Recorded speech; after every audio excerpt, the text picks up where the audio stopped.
Video of how Ohanaeze President General begging to sow Igbo to Fulani leak. I want you to watch this video from beginning to end and share the video.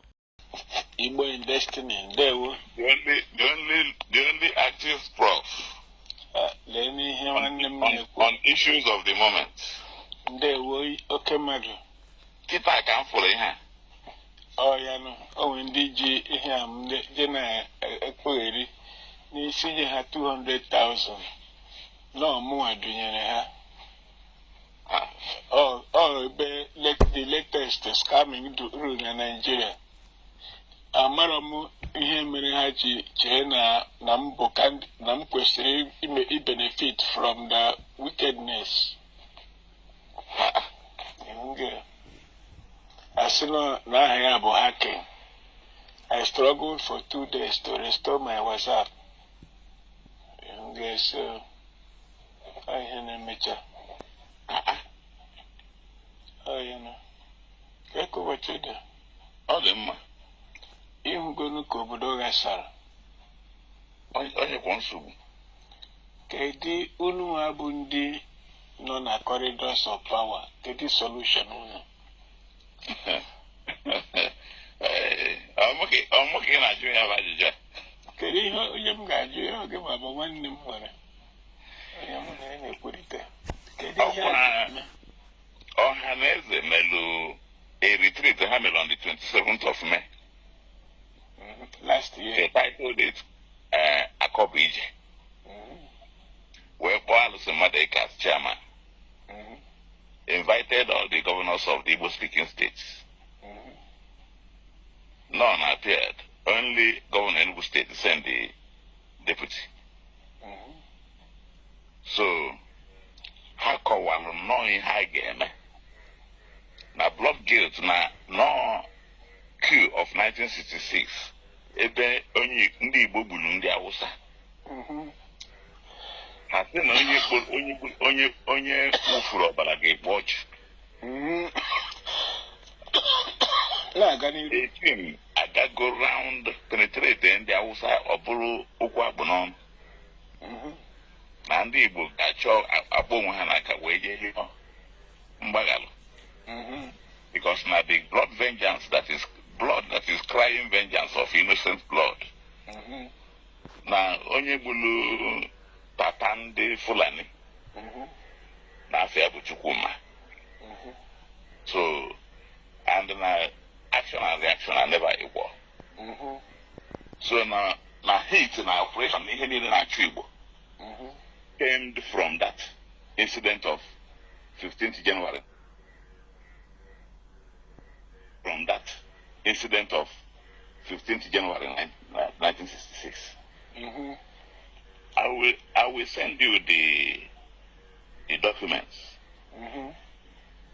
Then anyị nwa bụ ndị Igbo malụ na ọ bụrụ na nwere ihe na-achụ anyị n'ilo na ọkwa maka na anyị bido n'ụlọ na-achụ onwe anyị. I went to Baton Rouge today. Akwụkwọ anyị eji go to the press. Mgbe na-asị ya mgbe a kọstụrụ dị akwụkwọ wetara m ya na nche onye ọbụla ọ bụrụ 1 million ka na-ebi ọ bụrụ 500,000 na-ebi ka e wee bido ya bụ ihe. Ọkwa akwụkwọ ahụ edere? Yes. Na-akọwa bụ ije ndị be anyị nwatakịrị na-aga njem nna asị ya akọbụkwala ije asụsụ Igbo na asụsụ na mgbe ochie. So ngwa Iwuanyanwu na gị nwa bụ Iwuanyanwu bụ nna ndị Igbo. Now you have realized na Enugu State bụ the citadel of Igbo administration. Now Governor Enugu State is not bound to be the guardian of every other governor in former Eastern region. Ohanaeze Ndigbo, the first Igbo son that ruled in the Igbo Cardinal after Igbo became after East Central State to Anambra State. Now Ohanaeze Ndigbo, the second person after Jim Ngobodo. So that the three of you can partner to begin to pull the other governors one after the other. So we have got an opportunity to re-strategize. Or I call it a bridge. Kiriki is a do programmer. Egiwa bụ Iwuanyanwu wee kpọọ ya bụ oku enwere onye zaa gị mana esi na inwe the trust of ndị Igbo niile ndị gọvanọ niile na South East. So ịbịa advice Igbo wee kpọtakwuo alụsị mmadụ eke. At the 100 people that were accredited to attend that function, and I was heads of organizations and parastatals and civil society organizations. And I documented it. So now, actually, was set in motion from that meeting. The chairman of reconciliation, the chairman of peace building in Nigeria, Dr. D.N. Okechukwu, gave him 100,000 naira. Na ya mara ihe na Nigeria they go completed no without the pollution, without pollution na Igbo. Na nwere ihe Igbo na-eje na mba ime gagaga. Now, Oruku n'Umuode, ịma na enwere reconciliation of 2019. Onye ya na onye? Oruku and Umuode. Na Baton community Baton Rouge. I was part of that reconciliation from 2002 to 2019. About 6 days ago, Baton Rouge sent them some voices. Now, Raymond Okenwa, that was the arrowhead in the Uruku community, and asked their head that operation of the so-called Ndusun and Dur, sent 4 hours voice message to Nduruku, renewing that reconciliation aim and achievement 2019. Na governor nyelha Koboko, na commissioner of police nyelha Koboko. So now a engineer, instilling issues that should intensify a new rebellion. Okay. Nduruku will unleash a curse upon him, a rejection of that misguide, a stop of that confusion.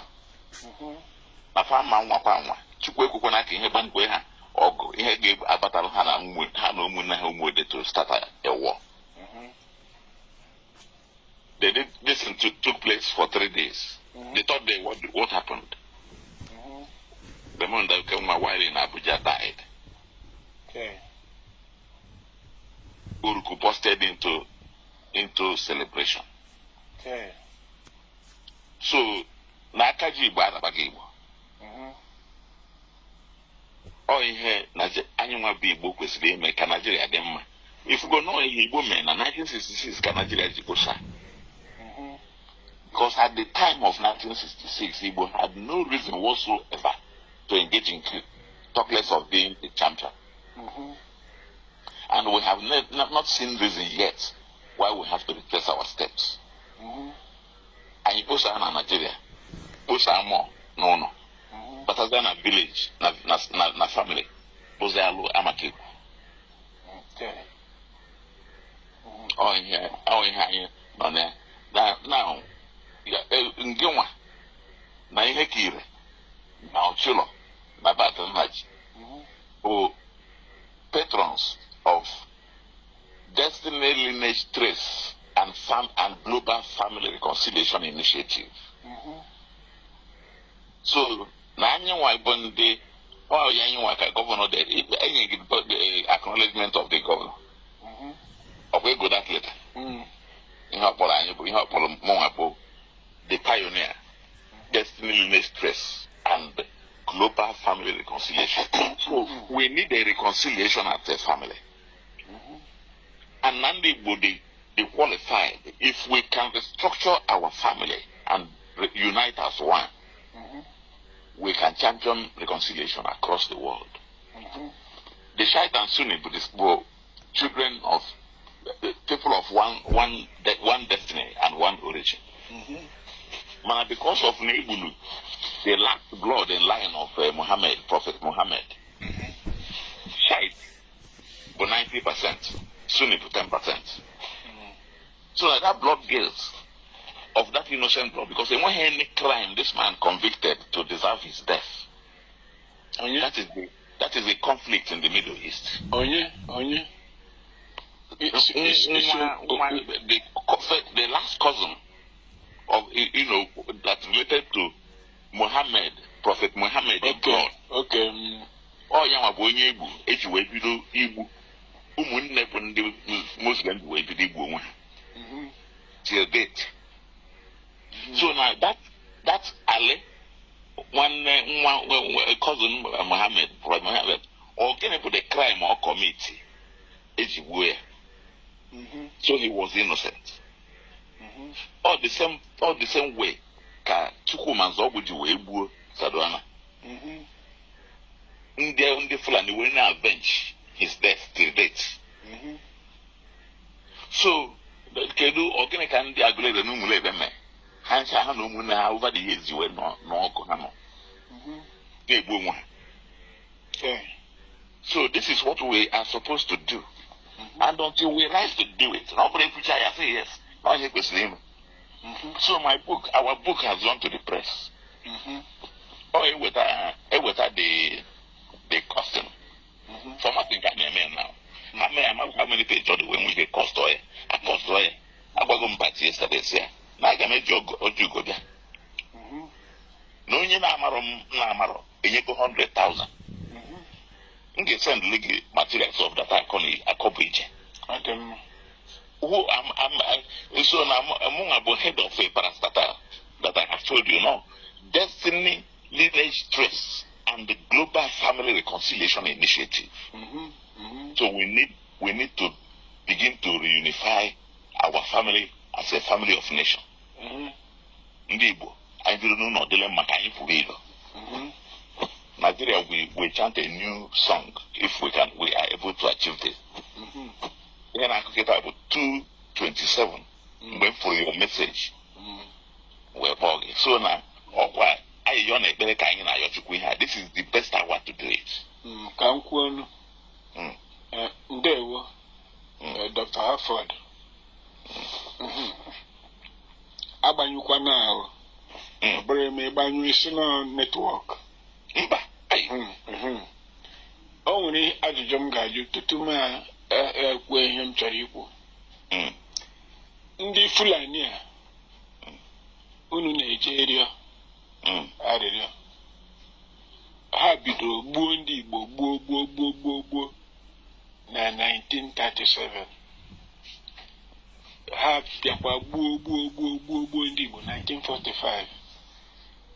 Ihe ọba ịnahụrụ kwuru okwu independence edunye Akintola North na 1953. Arapụ ịnahụrụ na ndị Yoruba bụ Akintola ndị na-ekwu independence gbuo ndị Igbo na 1953. Gbuchacha nke ọma. Taa ihe a niile ha na-egbu ihe a niile ndị Fulani na-egbu ndị Igbo, kedu mgbe unu ga-eme ya avenge unu wabụ ndị Igbo? Ajụjụ ka m jụrụ. Chere ka m bịa. Eze ndị Fulani agba Ahmadu Bello egburu, unu na-aga ịrịọ maka ya, ma abalị wee gburu eze ndị Fulani, eze onye ozi Ahmadu Bello. Ndị Fulani ha abịago mee plead rịọ arịrịọ maka ndị Yoruba edunyere Balewa quelling the wetty riots in Western region. Egbukata ndị Yoruba bụ ihe ogbugbu a na-egbu. Esi na ya bịa na-egbu ndị TV Muhammadu Bello, gbukata ndị TV Middle Belt a na-egbu. Bụ ihe wetara ndị anyị na-emere ku anwa. Ma treasonable fellow na-eji ftu agbolowo nga ọ na-egbu. Olowo nga ọ na-egbu. Ahmadu Bello a na egbu. Ahmadu Bello a na Balewa bụ ndị chọrọ igburu ọchịchị Nigeria by force na 17 January. Bebe Ademoye ga Manzogwu ama ndị chọpụtara kwụsị mezie precipitate coup d'etat na January 15th to stop them taking over Nigeria finally. Where Nigeria may be made to survive today. More broku of 15 January, there will be no Nigeria by this time. If Ahmadu Bello and Balewa have been allowed to carry out their own coup, that was to take place after Ahmadu Bello had returned from Lesser Hajj. So, unemego ndị a niile avenge unu wabụ ndị Igbo ma Ohanaeze. Lee ihe m na-agwa gị, ị ga-agwa ka unu dị bụrụ Ohanaeze ahụ na ndị na-eme nje. Unu gaa n'iru were inyere chakolu na-ete ndị Igbo n'iru. Unu gaa n'iru tewe ndị Igbo. Unu gaa n'iru. Ọkwụrụ na ha eme meeting. O nwere eso unu na-eme meeting. O nwere onye na-eso unu.